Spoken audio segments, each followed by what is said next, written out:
ഒരാഴ്ചയ്ക്കപ്പുറം വിധിയെഴുതിയ കേരളത്തിന്റെ ഫലപ്രഖ്യാപനമാണ്. ഫലം വരുന്നതിനു മുന്നേ മുഖ്യമന്ത്രി ചർച്ചകളാണ് കോൺഗ്രസിൽ നടക്കുന്നത്. KC വേണുഗോപാൽ, VD സതീശൻ, രമേശ് ചെന്നിത്തല എന്നിവരുടെ പേരുകളാണ് പറഞ്ഞു കേൾക്കുന്നത്.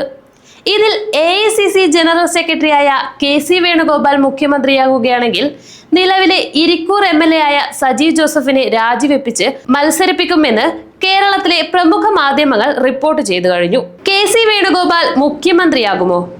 മുഖ്യമന്ത്രിയായാൽ 6 മാസത്തിനുള്ളിൽ നടക്കുന്ന ഉപതെരഞ്ഞെടുപ്പിൽ ഇരിക്കൂറിൽ KC മത്സരിപ്പിക്കുമോ?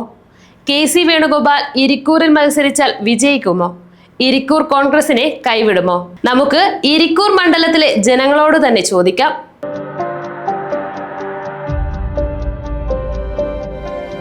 KC ഗോപാൽ വരുമെന്നാണ് നാട്ടുവർത്തമാനം. എല്ലാവരും പൊതുവെ അങ്ങനെ തന്നെയാണ് പറയുന്നത്. അങ്ങനെ വരികയാണെങ്കിൽ ഇപ്പം 2 ഉപതെരഞ്ഞെടുപ്പ് നടക്കേണ്ടി വരും. അതിനോട് യോജിക്കുന്നു? അതിനോട് യാതൊരു യോജിപ്പുമില്ല. ആരെ തെരഞ്ഞെടുത്ത് വിടുന്നോ അവരാണ് ആ സ്ഥാനത്ത് നിൽക്കേണ്ടത്, അല്ലാത്തവർ അതിന് അർഹരല്ല. ഇരിക്കൂർ മണ്ഡലത്തിലേക്ക് വരികയാണെങ്കിൽ അദ്ദേഹത്തിന് വിജയ സാധ്യത തീർച്ചയായും ഇരിക്കൂർ മണ്ഡലത്തിൽ ആര് കോൺഗ്രസ്സുകാരെ നിർന്നാലും വിജയിക്കും എന്നുള്ളതാണ് ഇരിക്കൂറിന്റെ ഒരു പ്രത്യേകത. ഇരിക്കൂറിലെ ജനങ്ങൾ ആ നിലക്കാണ് നിൽക്കുന്നത്.